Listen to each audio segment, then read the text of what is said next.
Abra sua Bíblia, primeira carta de Paulo aos Tessalonicenses, capítulo 5. Quem achou, diga amém. Mas tá rápido, hein? Achou mesmo, Gabriel? Achou, né? Primeira carta de Paulo aos Tessalonicenses, capítulo 5. Vamos encerrar nesta noite a nossa série de mensagens nesta carta tão preciosa. Na verdade, ministramos 3 estudos nessa carta.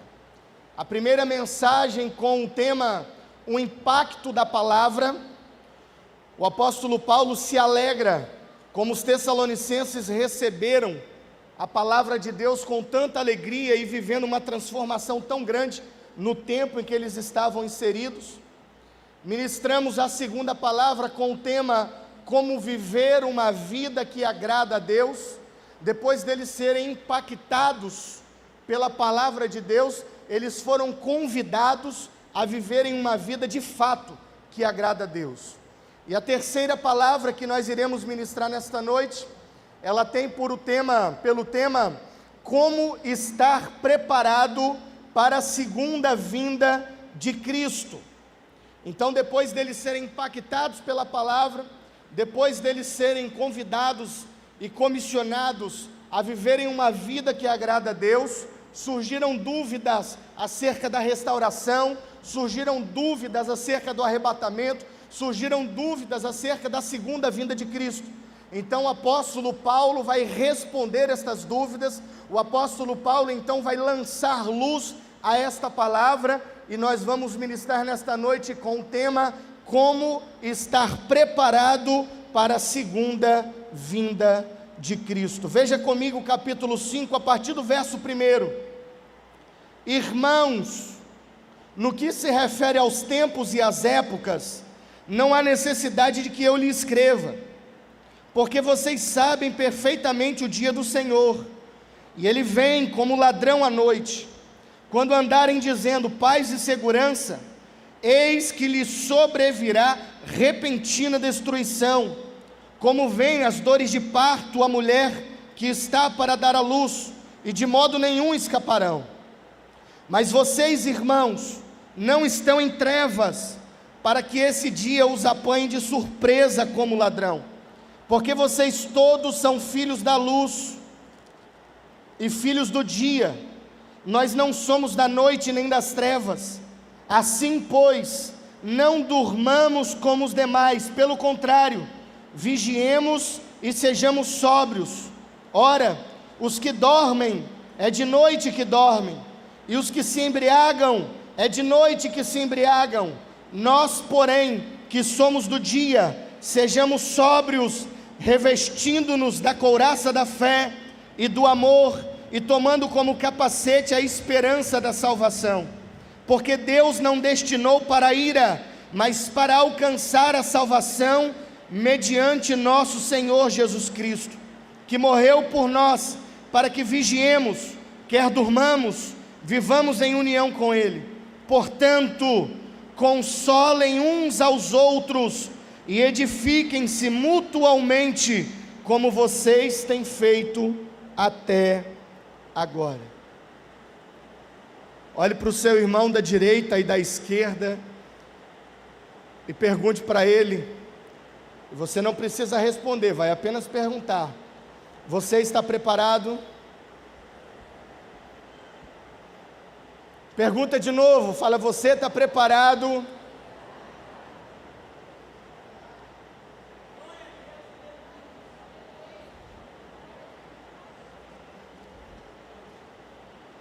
A segunda vinda de Cristo é o assunto principal da carta do apóstolo Paulo aos Tessalonicenses.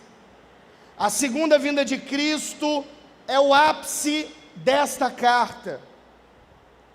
O mundo greco-romano nos dias de Paulo era um mundo que vivia sem esperança, era um mundo que vivia no caminho e na trajetória da desesperança.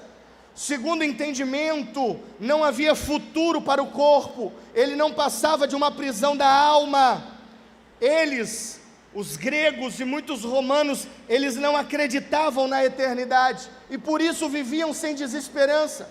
Para eles a vida acabaria na morte, a morte seria o fim. Logo, estas influências, elas vão querer entrar na igreja, estas influências vão querer dominar os crentes, vão querer influenciar o pensamento dos tessalonicenses.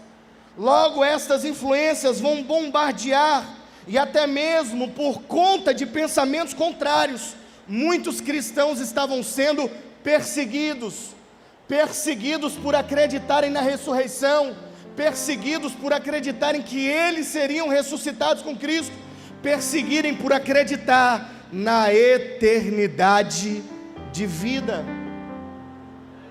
Você consegue imaginar isso?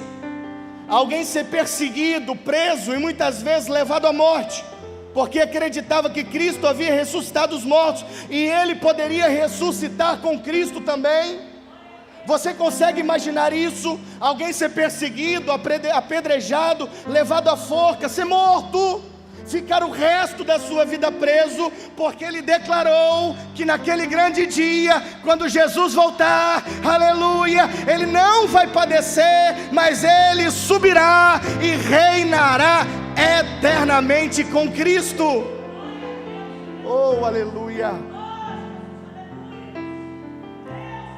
Paulo esteve por cerca de 3 semanas ministrando para aqueles irmãos, e 2 coisas podem ter acontecido. Pode ser que Paulo não teve tempo suficiente para decorrer sobre todos os assuntos, é uma hipótese, e pode ser também, essa é a que eu creio, que o assunto foi tão importante, que o assunto criou tantas expectativas, que o assunto foi tão gostoso para os tessalonicenses, aleluia, que eles escreveram cartas perguntando, fazendo perguntas e questionamentos ao apóstolo Paulo acerca da segunda vinda.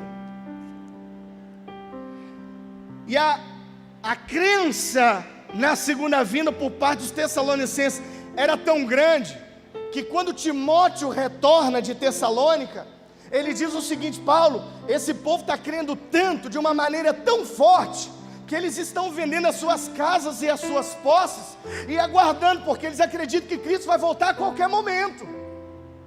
E aí Paulo então precisa escrever a sua segunda carta aos Tessalonicenses, acalmando aqueles irmãos, e escrevendo como eles deveriam estar preparados. Esse assunto nós vamos continuar ele.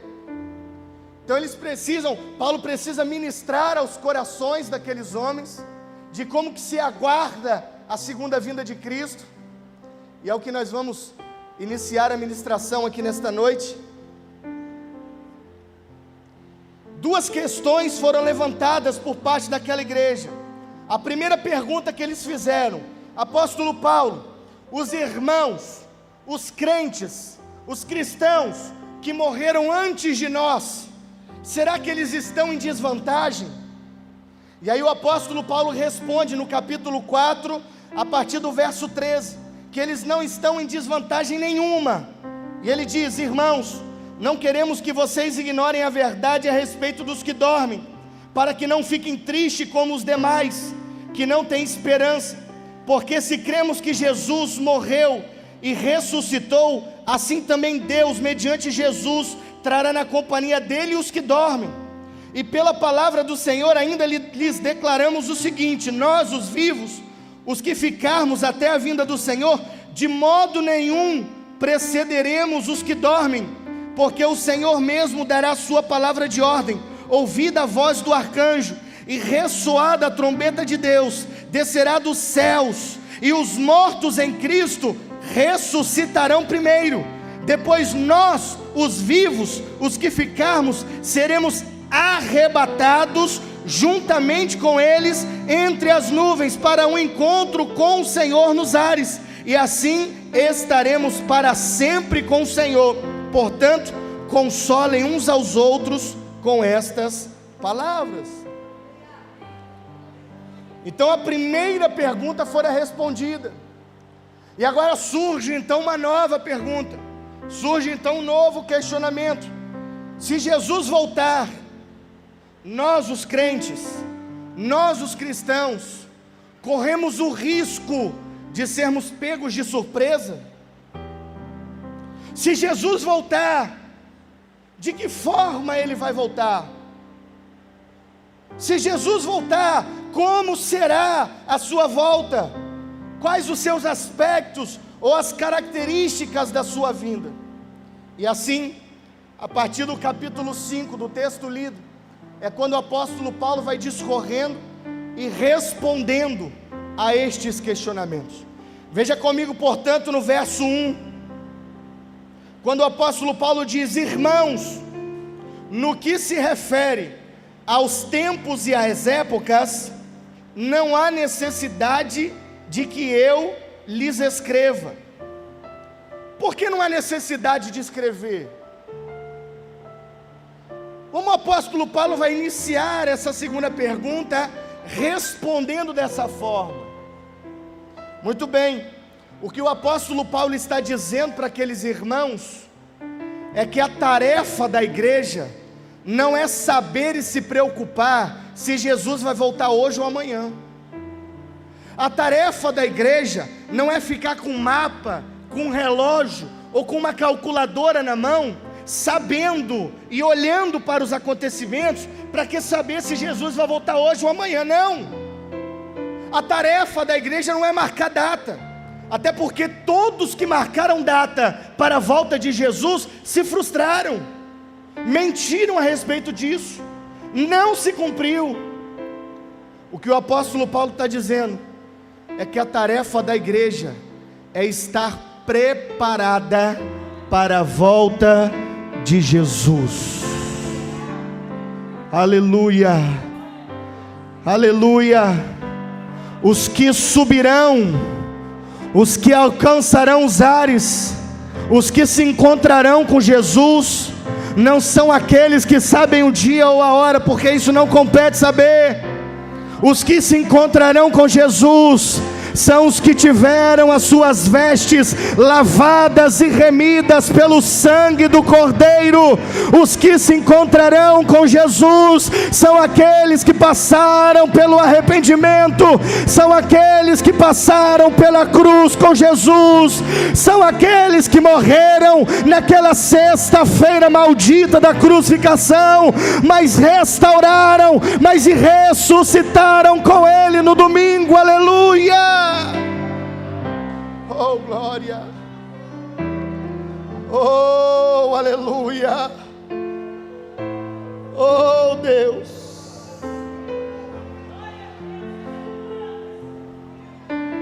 Não nos compete saber hoje ou se amanhã. O que nos compete é estar preparados. Jesus, escrevendo em Mateus 24:36, diz: mas a respeito daquele dia e hora, ninguém sabe, nem os anjos dos céus, nem o Filho, senão o Pai.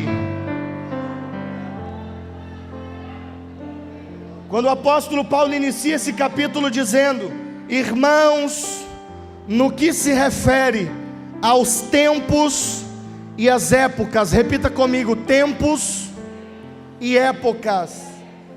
Aqui no original são duas palavras, a palavra cronos e a palavra kairos. A palavra cronos é o tempo que nós estamos inseridos, é o tempo de relógio, é o tempo de segundos, de minutos, de horas, de dias, de semanas, de meses, de ano. Esse é o tempo cronos. E o tempo kairos é um tempo que não nos compete, é um tempo que pertence a Deus, é um tempo que não consiste em horas, em dias, em calendários. Não, é um tempo em que Deus age, em que Deus opera, em que Deus faz. O que o apóstolo Paulo está dizendo, não é no nosso tempo, é no tempo de Deus, não é na nossa hora, é no momento de Deus, não nos compete. Jesus já havia dito isso também, quando ele estava com os discípulos já ressuscitado, em Atos capítulo 1, verso 7, não cabe a vocês conhecer tempos ou épocas que o Pai fixou pela sua própria autoridade. Verso 8: mas vocês receberão poder ao descer sobre vós o Espírito Santo. E o Espírito foi dado para cumprimento de um propósito, porque o texto continua: e sereis minhas testemunhas em Jerusalém, Judeia, Samaria, Betel e até os confins da terra. Aleluia, aleluia. A tarefa da igreja é estar preparada, a tarefa dos crentes é estar preparados. Nós devemos estar preparados, não com o calendário na mão, não com o relógio na mão, não com uma calculadora na mão. Nós devemos estar preparados com os nossos corações limpos, nós devemos estar preparados com os nossos corações quebrantados, nós devemos estar preparados com os nossos corações arrependidos, nós devemos estar preparados. Eu de você já estava dando glória a Deus e aleluia. Eu de você já estava abrindo o coração e exaltando a Ele. Nós devemos estar preparados, trabalhando para Deus. Quando Jesus fora perguntado, Ele disse: não nos compete saber se é no Cronos ou no Kairos, mas recebereis poder. Nós estamos preparados, enquanto Jesus não volta, enquanto Jesus não vem, cheios do Espírito Santo, nós vamos portas afora, pregando o Evangelho, anunciando o perdão, anunciando o amor, anunciando que Jesus salva, cura, batiza, liberta, restaura e transforma. Então, depois desta introdução, como estar preparado para a segunda vinda de Cristo? Primeiro, com expectativa. Repita comigo: eu devo estar preparado para o arrebatamento com muita expectativa. Veja no verso 2: porque vocês sabem perfeitamente que o dia do Senhor vem como um ladrão à noite. E talvez alguém diga nessa noite: mas pastor, como que alguém vai criar expectativas para estar preparado para algo que vai acontecer repentino? Como alguém vai estar preparado para algo que vai acontecer de repente? Como alguém pode estar com tantas expectativas para algo que vai acontecer de forma tão abrupta? Será num abrir e fechar de olhos. Sim. Será num piscar de olhos. Será de repente. Jesus vai voltar, a igreja vai subir, nós se encontraremos com Ele. Por que com expectativas? Porque aqui nós temos duas questões. Porque aqueles que aguardam a vinda do Senhor, aqueles que estão preparados para a vinda do Senhor, será o dia mais feliz da sua vida, será o dia mais glorioso da sua jornada. Você vai se encontrar com o seu Senhor. Sim, a última profecia se cumprirá, que Ele voltará para buscar a sua igreja. Nós nos encontraremos com Ele, onde reinaremos eternamente. Não haverá dor, não haverá choro, não haverá lágrimas, não haverá morte, não haverá doenças, não haverá pecado. Para sempre estaremos com Ele. Será o dia mais feliz da sua vida, será o dia mais aguardado por aqueles que estão preparados para se encontrarem com o Senhor. A melhor linguagem humana, se procurarmos, não encontraremos palavras adequadas para descrever como será maravilhoso esse dia, como será poderoso esse dia, como será aguardado esse dia. Não existem palavras para descrever a grandiosidade desse evento.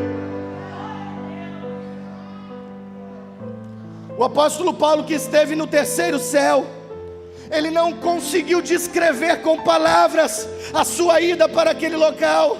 Será um local de descanso, de alegria, de comunhão eterna. Naquele dia, seremos como Ele é. Naquele dia, o veremos como Ele é na sua plenitude e glória. Naquele grande dia, veremos face a face. Ele que nos pastoreou com lágrimas, Ele nos conduzirá de alegria em alegria, de glória em glória, de revelação em revelação. Quando formos assunto aos céus, passaremos a eternidade com Ele. E sabe o que nós faremos daqui a 1000 anos lá no céu? Nós estaremos conhecendo e desfrutando do amor de Cristo. Sabe o que nós faremos daqui a 1 milhão de anos lá na eternidade? Nós ainda estaremos conhecendo e desfrutando do amor de Deus, porque Deus é uma fonte inesgotável de amor, inesgotável de conhecimento, inesgotável de glória. Aleluia, aleluia.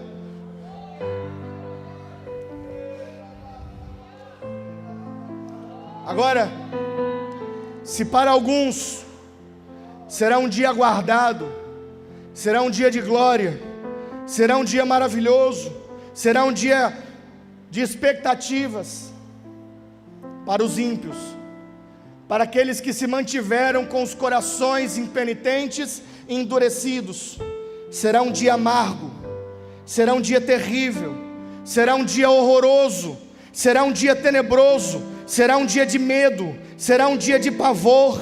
Você vai se lembrar de quantas oportunidades você teve e virou as costas para Cristo, de quantas oportunidades Ele lhe deu, e você que ainda não entregou a sua vida a Cristo, você que ainda não se arrependeu, você que se mantém impenitente com seu coração endurecido, você vai se lembrar de quantas oportunidades foram desperdiçadas. Será o pior dia da sua vida. Naquele dia, as pessoas vão procurar a morte e não encontrarão a morte, porque elas terão que passar pelo juízo final.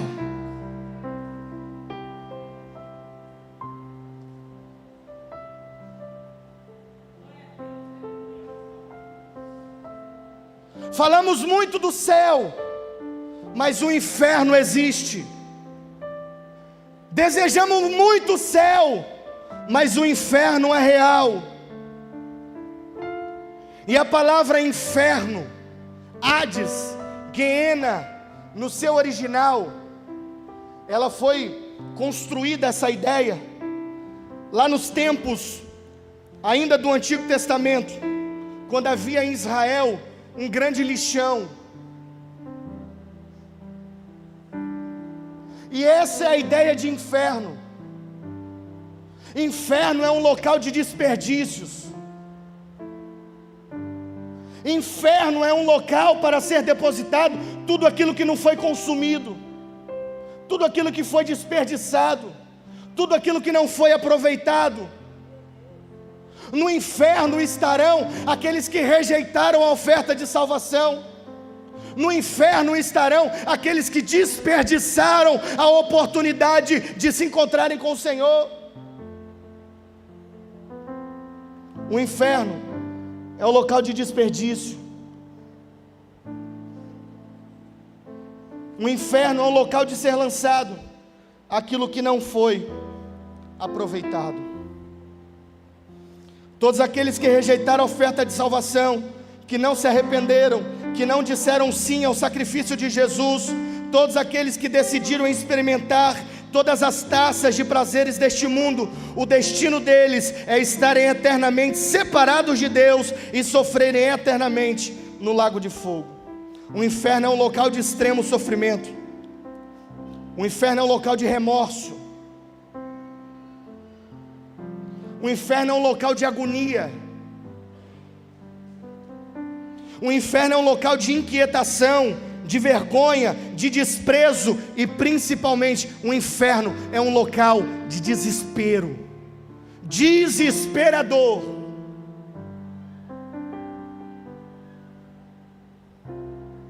É cruel falar do inferno? Não, não é. Cruel mesmo deve ser ir para lá.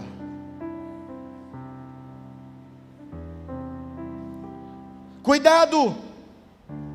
Hoje em dia, dois extremos estão sendo praticados. Por um lado, nós temos as pessoas que estão marcando datas, que estão olhando para os calendários, para os acontecimentos, para as profetadas, e estão dizendo: Jesus não vai voltar agora, Jesus vai voltar amanhã. Aí não volta, aí se frustra, aí se perde, se afasta.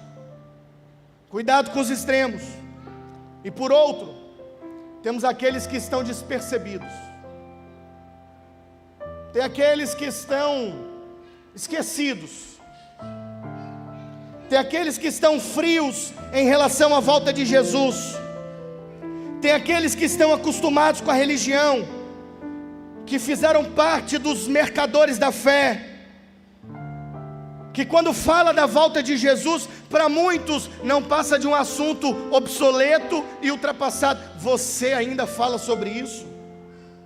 Você ainda prega sobre a volta de Jesus? Vão falar de bênção. Que bênção maior do que essa, meu irmão?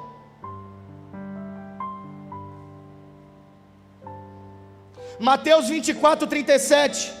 Pois assim como foi nos dias de Noé, assim será também a vinda do Filho do Homem. Pois assim como nos dias anteriores ao dilúvio, comiam, bebiam, casavam, davam-se em casamento, até no dia que Noé entrou na arca, e não perceberam, até que veio o dilúvio e os levou a todos, assim também será a vinda do Filho do Homem. Pastor, qual o problema de casar?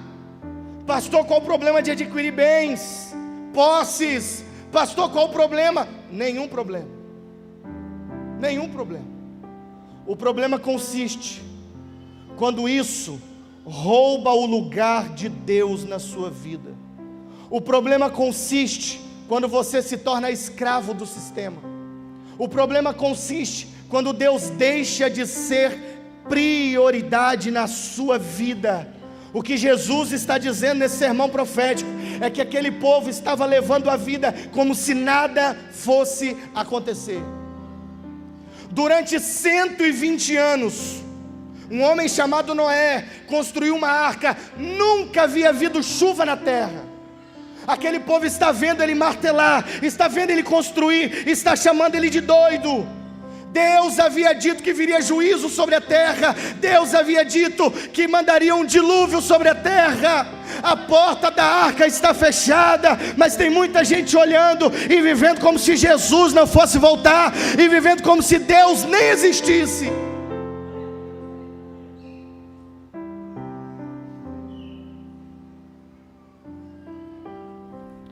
Porque vocês sabem perfeitamente que o dia do Senhor vem como um ladrão à noite. Será num abrir e fechar de olhos, será subitamente, abruptamente, bruscamente. Será um dia de glória para uns, mas de juízo e destruição para outros. Será um dia de felicidade para uns, mas será um dia de intensa tristeza para outros. Que triste será o dia daqueles que desperdiçaram a oferta de salvação. Que triste será o dia daqueles que, tendo a oportunidade de anunciar o Evangelho para um filho, para a esposa, para o pai, para a mãe, para o marido, para os vizinhos, para os amigos, nas redes sociais, nos grupos de WhatsApp, preferiram falar de futebol, preferiram falar de novela, preferiram falar de Big Brother, do que oferecer a oferta de salvação. Que triste será chegar na eternidade e não encontrar as pessoas que você mais amou aqui na terra lá.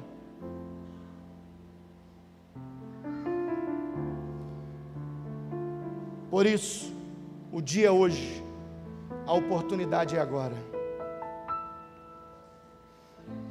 Segundo, como estar preparado para a segunda vinda de Cristo? Repita comigo: vigilância. Veja no verso 3: quando andarem dizendo paz e segurança, eis que lhes sobrevirá repentina destruição, como vêm as dores de parto à mulher que está para dar à luz, e de modo nenhum escaparão. Cuidado com as ofertas e manjares do inimigo. Quem está por trás da mídia?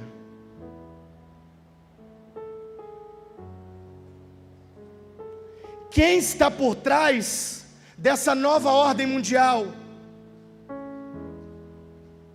Quem está por trás desses acordos de paz que envolvem religiões e políticos no mundo? É o anticristo. O anticristo já está no mundo, e ele está enganando a muitos. Vigiemos, sejamos sóbrios, sejamos vigilantes, porque senão muitos serão enganados, muitos serão ludibriados, muitos serão levados pela mídia. Muitos olharão e falarão: não vai nada acontecer, está tudo muito bem, estamos em paz, não temos guerra, não tem conflito. Existe uma guerra anunciada entre o andar de cima e o andar de baixo. Existe uma guerra anunciada contra aqueles que se viraram de costas para Deus. Existe uma guerra anunciada, existe uma batalha anunciada. Por isso nós devemos estar preparados, com expectativas pela volta de Jesus, mas não podemos abrir mão da vigilância. O diabo, ele anda ao vosso derredor, buscando uma brecha, buscando uma oportunidade para que ele possa tirar a sua atenção, roubar a sua atenção, desvirtuar você do caminho e da presença do Senhor. O diabo é sujo, o diabo é astuto. Cuidado com os falsos profetas, cuidado com a falsa aparência, cuidado, cuidado, cuidado. O que me deixa muito triste é saber que nem mesmo uma pandemia que parou o mundo, que deu um reset na humanidade, que só no Brasil ceifou a vida de mais de 700 mil pessoas, nem mesmo a pandemia foi suficiente para que muitos se voltassem para Deus, para que muitos reconhecessem a sua fragilidade. Eu não sou nada, eu não sou nada. A economia fracassou, a ciência fracassou, a política fracassou, ninguém conseguiu prever. Foram todos pegos de surpresa. E assim será a volta de Jesus. Vigiemos, sejamos vigilantes, igreja. Veja comigo nos versos 4 e 5. Mas vocês, irmãos, não estão em trevas, para que esse dia os apanhe de surpresa como ladrão, porque vocês todos são filhos da luz e filhos do dia. Nós não somos da noite nem das trevas. Esse dia para o cristão deve ser o dia mais aguardado do nosso calendário, mais desejado pelo nosso coração, mais importante das nossas vidas. É o dia que nos encontraremos com o Senhor. Aleluia. Expectativas e vigilância deve ser o dia mais aguardado das nossas vidas. É o dia que Ele virá dos ares e nós nos encontraremos com Ele, onde passaremos a eternidade. Maranata! Maranata! Ora vem, Senhor Jesus. Alabassuri de calabassuri ande calabassuri de calabassuri.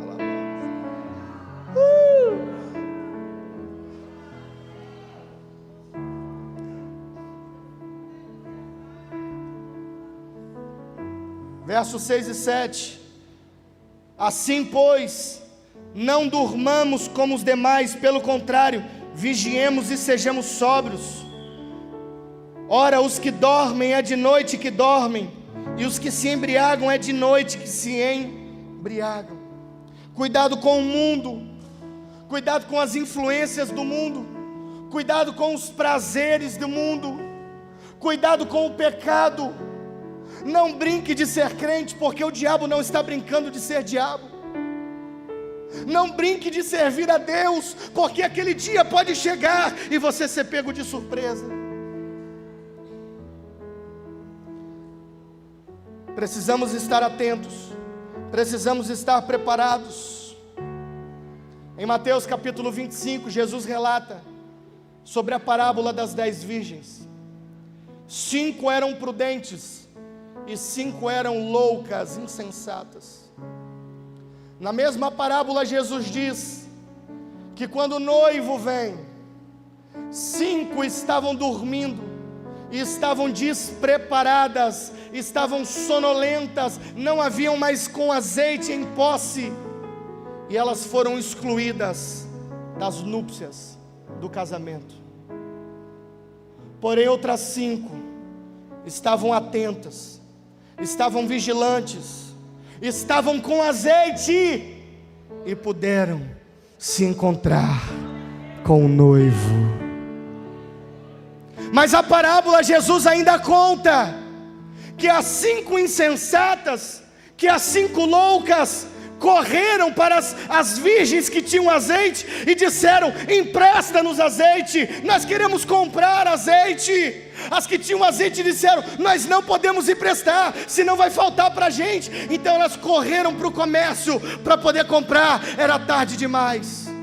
Sabe o que Jesus está querendo dizer? Naquele dia e naquela hora, não adianta falar: eu orei meia hora, eu preguei meia hora, eu falei de Jesus meia hora, eu fui na igreja uma semana, eu me vestia como crente, eu sou filho de crente, eu sou neto de crente, eu sou sobrinho de crente, eu tenho nome de crente. Naquela hora não adianta falar: peraí, deixa eu me arrepender. Não, aquela hora chegará e subirá aqueles que tiveram as suas vestes lavadas e remidas no sangue do Cordeiro. Os que se encontrarão com o Senhor são aqueles que possuem o seu nome escrito no livro da vida.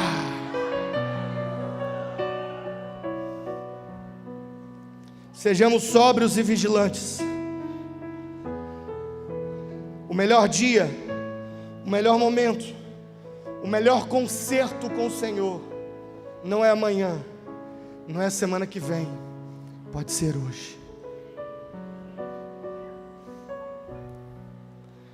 Havia uma grande nevasca em uma das cidades da Inglaterra, e naquela noite o pregador não conseguiria chegar a tempo. Então um presbítero da igreja, ele olhou pela janela e viu aquela grande nevasca e disse: meu Deus, o pastor não vai chegar, mas eu preciso abrir a igreja. Ele não havia se preparado para pregar, ele apenas abriu no livro de Isaías, e haviam pouquíssimas pessoas na igreja. E ele começou a pregar a palavra de Isaías dizendo: vinde, chegai a mim, vinde, chegai a mim, vinde, crede no Senhor. Ele não tinha muitas palavras, ele não tinha preparado o sermão. E no final daquelas poucas palavras ele disse: alguém gostaria de se reconciliar com o Senhor? Alguém gostaria de entregar a sua vida a Cristo? E naquela noite chuvosa, naquela noite de nevasca, um adolescente de 12 anos de idade levantou as mãos e foi à frente entregando a sua vida a Cristo. O nome daquele adolescente: Charles Haddon Spurgeon. O homem que viria a ser o príncipe dos pregadores, o homem que viria a ganhar mais de 1 milhão de almas para Cristo.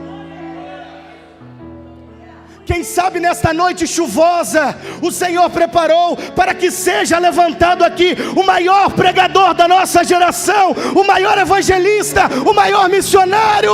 Quem sabe nesta noite o Senhor preparou para que um homem, uma mulher se entregue no altar, reconhecendo que o Senhor é Deus, se arrependendo dos seus pecados, tendo o seu nome no livro da vida, a sua vida transformada, e através de você, milhares e milhares e milhares e milhares de pessoas virão para Cristo. Hoje é o dia, hoje é a hora, para caminharmos para o final. Terceiro, como estar preparado para a segunda vinda de Cristo, com expectativa, com vigilância. Verso 8, veja comigo. Nós, porém, que somos do dia, sejamos sóbrios, revestindo-nos da couraça da fé e do amor, tomando como capacete a esperança da salvação. A imagem que o apóstolo Paulo desenha é que nós devemos esperar a segunda vinda de Cristo. Redobre a sua atenção e ouça. Com coragem. Com coragem. Quando Jesus disse aos seus discípulos que as portas do inferno não prevaleceriam contra a igreja do Senhor, Jesus estava dizendo que não é os crentes que tem que ter medo do inferno, é o inferno que tem medo dos crentes. Ninguém vai para uma guerra com uma porta na mão. As portas do inferno não prevalecerão contra a igreja do Senhor. A imagem que o apóstolo Paulo está dizendo no verso 8 é que nós devemos esperar a segunda vinda de Cristo, desejar a segunda vinda de Cristo com coragem. Devemos estar como um soldado que vai para a guerra. Sim.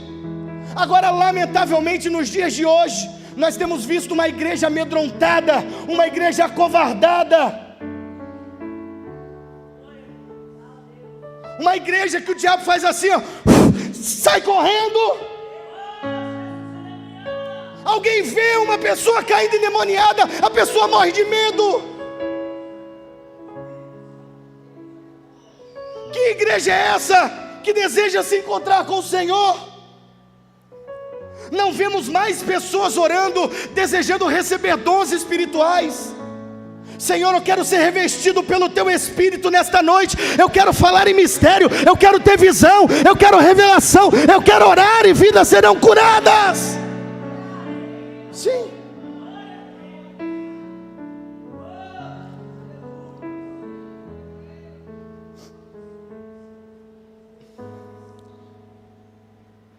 Temos que estar preparados como um soldado. Quando o soldado vai para a guerra, ele veste a sua couraça, ele veste o seu capacete, ele pega a sua espada e ele vai para o campo de batalha. Disposto a lutar, disposto a vencer, disposto a ferir os seus adversários em busca da vitória.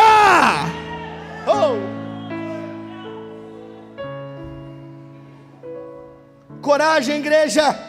Coragem, igreja Batista Betel. O céu é logo ali. Jesus está às portas. É possível abrirmos os nossos ouvidos espirituais e ouvirmos o ressoar da última trombeta. Jesus está voltando. Coragem, igreja. Coragem, crente. Vamos para cima. Vamos ganhar Santo Torquato para Jesus. Vamos orar, vamos jejuar, vamos evangelizar. Eu lamento muito quando pessoas me procuram e dizem bem assim: pastor, eu nunca mais vou no encontro com Deus. Por quê? Porque é uma batalha tão grande, pastor, que eu prefiro não enfrentar. Covarde. Pastor, eu parei de orar e jejuar. Por quê? Porque toda vez que eu oro e jejuo, eu entro numa batalha, porque minha vida vira de ponta cabeça. E aí você faz o quê? Parei, daqui a pouco está onde? No mundo.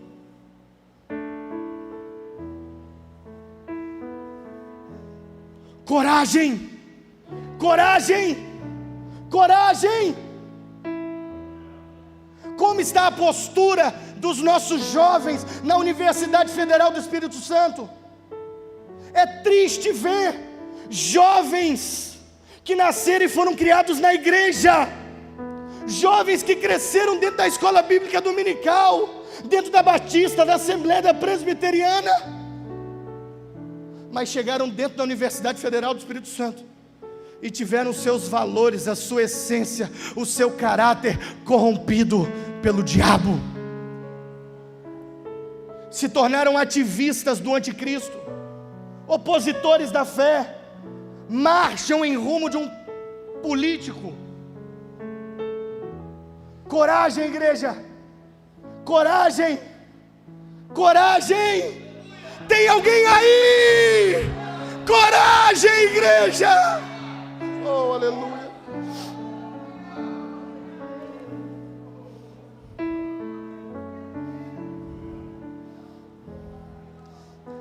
Por último, como estar preparado para a segunda vinda de Cristo?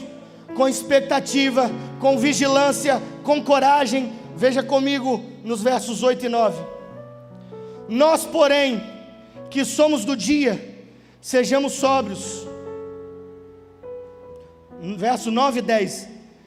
Porque Deus não destinou para a ira, mas para alcançar a salvação mediante nosso Senhor Jesus Cristo, que morreu por nós, para que, quer vigiemos, quer durmamos, vivamos em união com Ele. Se a primeira é expectativa, se a segunda medida é vigilância, a terceira é coragem, a quarta e última é confiança. Confiança, repita comigo, confiança. A nossa confiança não está num homem,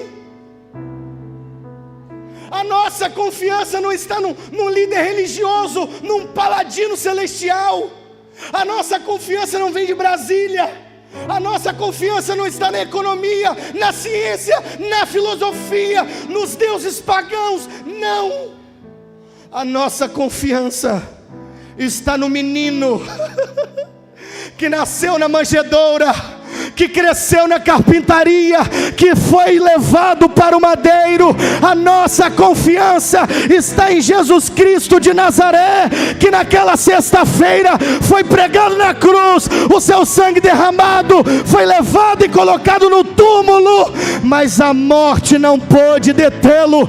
Ele venceu a morte, ele mergulhou na morte, ele pagou o preço pelos nossos pecados, e ao terceiro dia ele ressuscitou. Ele está vivo, ele está no trono, ele está na glória, e muito em breve ele voltará para nos buscar. Confiança, confiança. Em quem você confia? Eu confio naquele que venceu a morte. Em quem você confia? Eu confio naquele que pagou o preço no meu lugar. Em quem você confia? Eu confio naquele que morreu a minha morte, que deu a vida em meu lugar. Eu confio naquele que perdoa os meus pecados, que apaga o meu passado, que escreve o nome no livro da vida. Eu confio naquele que muito em breve voltará para me buscar. Oh, aleluia. Oh, aleluia. E o apóstolo Paulo termina dizendo: se você tem expectativa, se você está vigilante, se você tem coragem, se você tem confiança, verso 11, portanto, consolem uns aos outros. Verso 11, portanto, edifiquem uns aos outros. Portanto, propague essa palavra onde você está. Leve essa palavra ao maior número de pessoas que você puder. Avisa ao mundo lá fora que existe um juízo anunciado, que o grande dia está se aproximando, que Jesus virá dos ares para buscar a sua noiva, e nós seremos arrebatados com eles. Anuncie, avise, fale do amor de Jesus, pregue a salvação. Console e edifique uns aos outros. Expectativas, vigilância, coragem e confiança.